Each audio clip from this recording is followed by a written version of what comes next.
Hey everybody, so we have kind of it's chaotic around here. There's so many things going on, but these boxes just arrived and I thought we'd have kind of a cool, different unboxing than maybe you've normally seen. This is how a lot of the plants when they arrived at Bauman Farms get started. So they come in these big boxes like this. This happens to be a fairly large shipment.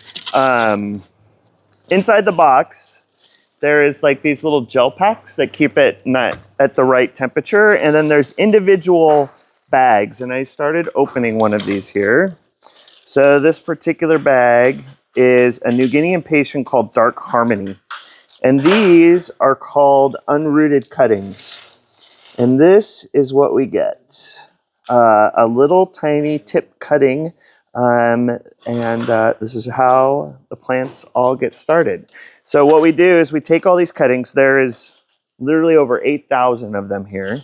We're going to take these trays. This is called a 105 tray because there's 105 holes in here that we can start the plants in. We're going to fill it with soil. We're going to get it damp. And then we're going to start putting the plants in there. I'll kind of explain the process as we go.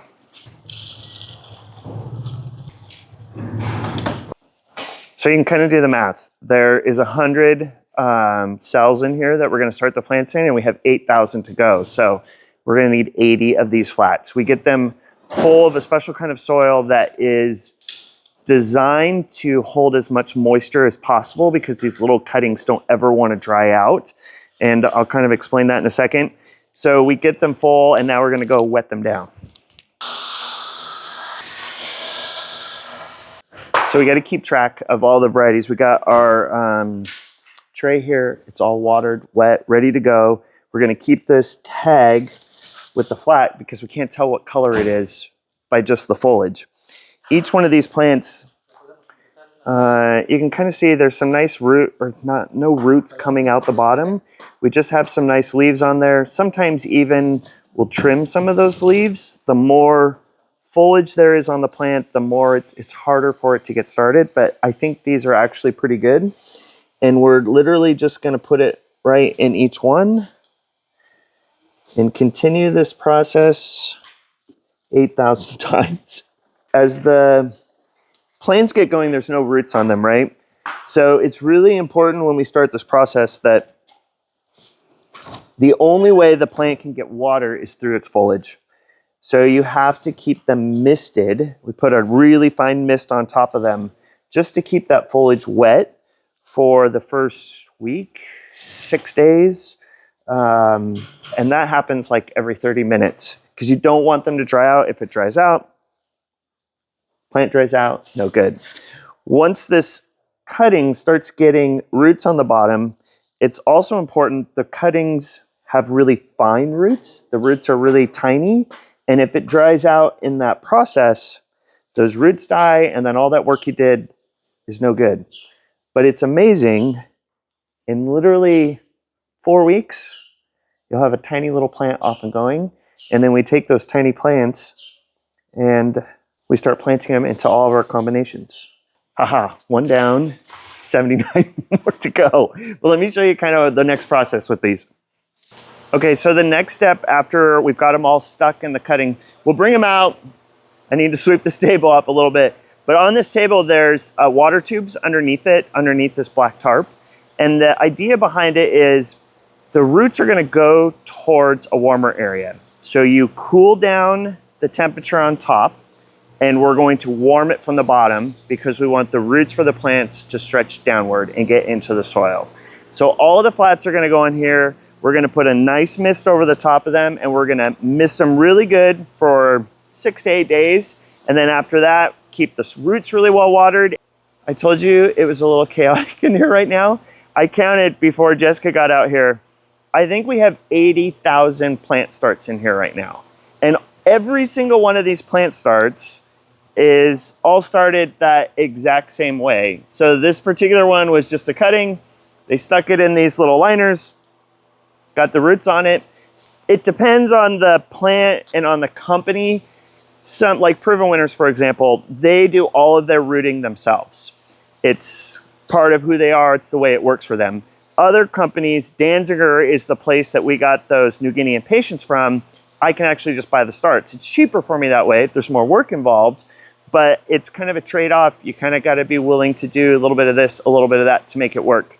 And I'm looking in here, there is so much going on. It's so much, like, I know we've already been out here a couple times this season, but it seems every time I walk out here, there's more stuff going on. There's a couple things I wanted to show you. We've been watching this combo kind of develop. This combo right here has, find a good one blooming here. This is a begonia called Icona Lemon Berry. And there's some coleus and fuchsia and stuff in here. And if you look out over this bed, every single one of those Icona begonias is exactly identical. They're beautiful. They're all starting to bloom. I've got to get out here. They're growing so fast. We're going to start hanging them up and kind of spacing them out. But other begonias, the reasons why those are so identical is because it's the same process that we just did with the New Guinea impatiens. Each one of them is literally a start off of what they call a mother plant. So every single one is going to be identical, while other begonias are grown from seed. And you have a male and a female flower cross-pollinating each other, and each of the seeds are going to be slightly different based on the genes that were picked up in that little seed. And it really starts to show up in some of these combinations. Let me show you one of the ones. So this is another table, different combination. This particular combo has a begonia in it. Non-stop or tuberous begonias all come from seed. This particular one is called Non-Stop Peaches and Dream. And if you look out over this table, I was kind of a little worried about this. We have a lot of variation. You have like this kind of creamy butter yellow to more of a true yellow to almost an orange, like an orange with the yellow center. All of them are coming out different. And remember, I like balance. I like things in control. And this is, it's hard. But I really think with this bright pink New Guinea impatient we have in here, we also have this soft pink apple blossom. So I think those strong pinks that are really good are working out with all the colors. I want to pull a couple of these together for you. So this is a double impatient called Apple Blossom. This is a New Guinea impatient called Clear Pink. It's a Magnum variety. Look at the size of that flower. It's just ginormous. And then when you pair these yellows, to me it's like Eastery, really kind of bright, springy, maybe more pastel than I usually work with. And then there's a little bit, you can see it just starting to come out. Let's see if I can grab some here, Jessica. This is Silver Falls Dichondra. So this is going to be the trailer coming out. I think it's going to be a really pretty combination, even though they're all coming out different. I think it's turning out really fun. At Bauman Farms, we grow a lot of plants that we saw here, but we also ship plants kind of throughout the Northwest. And we're in the process of loading some trucks, and there's some really fun plants that have a lot of spring color. It's going to be 60 degrees again today and this weekend. I'm so excited to see everything coming out. So we're busy. The guys are going around. They kind of pull all of these plants, and then we put them on racks and we ship them out to different stores, retail garden centers, grocery stores.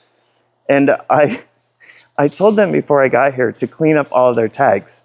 They still have tags everywhere. But check this out. This is some Rex begonias that we have in our Outback greenhouse, and we put them together in this mixed tray. And I think all of the different leaf colors and textures are really pretty when you mix them together. This is something you could also do at home.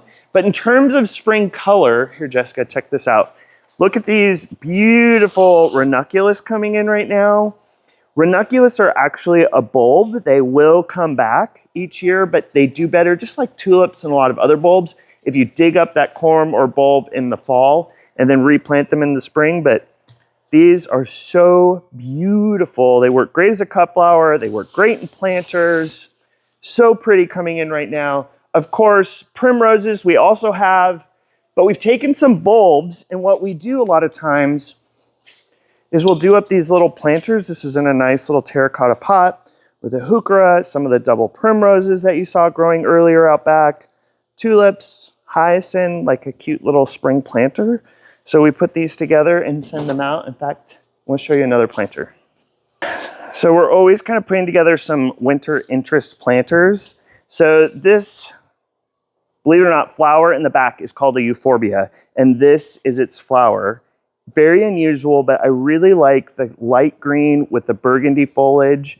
This particular variety is called Miner's Merlot. I actually know the gal that found this and developed it, Jen Miner. She's awesome. Jen, if you're watching this video, showcasing your Euphorbia. But we prayed it together with some heucheras, which are gonna hold up really well, even if we have our cool nights right now. And then we tucked this little grape hyacinth in the back here, just as a little bulb coming up. So this is gonna be a really cute planter that you will find. These are actually going out to new season markets throughout the Portland metro area. We will also have them out at the farm, but a nice little planter, easy, put something up front so you feel like your house is getting ready for spring. Chaos is a really good theme for what's going on at Bauman Farms right now. There's so many different things and it's all gotta happen at once because spring is right around the corner. We were talking about custom orders. We did a custom order hanging basket. That happens every year in spring. Now that we have the orders, we fill out the paperwork that everybody kind of came and gave us their instructions on what they wanted. And then we take this order now and we take the liners, pick out everything that we need and start building the custom baskets for everyone. Once we have it all built, we tag with a color-coded ribbon that we write down which ribbon so we can help bind it later. Name, this is 4 of 11, so this particular person has 11 different baskets. Get them all planted, tag them, hang them up. I'll sing to them, I'll do whatever it takes to make sure that your basket is big and beautiful, but we literally do hundreds of these, and we're trying to get them all planted as fast as we can. Jessica and me ran out back because there's some sneak previews I wanted to show you. These liners came in September. We've been growing them all winter, getting a nice good roots in them. They are all just starting to push out. You can see this new growth coming up. This is actually Proven Winners' brand new series of roses called Flavorettes. And we have 2 varieties this year. We started with the honey apricot last year. We had a few. This year I've got more of the honey apricot, and the thing that makes them so cool and unique and different is that the blossoms actually have flavor to them. So you can take the blossoms off, put them on a salad, put them on desserts or cakes, or be creative, but they're flavorful. They taste great. Honey apricot we've had before, but we've got a lot now. We only had a few. This one is brand new. This is paired up. And believe it or not, last year I got the chance, and I think the flavor on this one is much better than, and it actually has like a pear flavor to it. It's white. I'll have Jessica throw a picture of it up blooming. White with kind of like a pink edge to it, maybe a little bit. Really nice shrub rose, blooms really well. They have some nice fragrance to them, but the thing that makes them so cool is that they're edible, which is awesome. So we have both of these varieties. We're bringing both of them up to the retail right now. And both of these are going to be featured at GardenPalooza, which is, mark your calendars, April 11th and 12th this year. 2 days. We're excited. Proven Winners will be here kind of showcasing these 2 new roses, lots of other things. Janie from Dig Plant Water Repeat will be here. We're going to be featuring Janie's new series of Janie's Best for the West. We're going to have almost all of her top plant picks from Proven Winners for Best of the West. This is something you don't want to miss. There's going to be over 30 plus vendors. There's more vendors than we've ever had before. It's going, I won't lie, like, I have my fingers crossed for a nice sunny day like today for that series. It's coming up. So for the next couple weeks, you're going to want to subscribe to our channel. Stay tuned. I'm going to be bugging Janie, Claudia from In the Garden with Claudia, Kate from Hello Garden in Seattle. All of them are coming down to hang out with me for GardenPalooza. I'm going to be kind of giving you some sneak peeks, and I have some amazing brand new plants you've never seen anywhere coming your way in just the next couple weeks. So mark your calendar. GardenPalooza is coming April 11th and 12th, and head on out to Bauman Farms because some of these are available right now.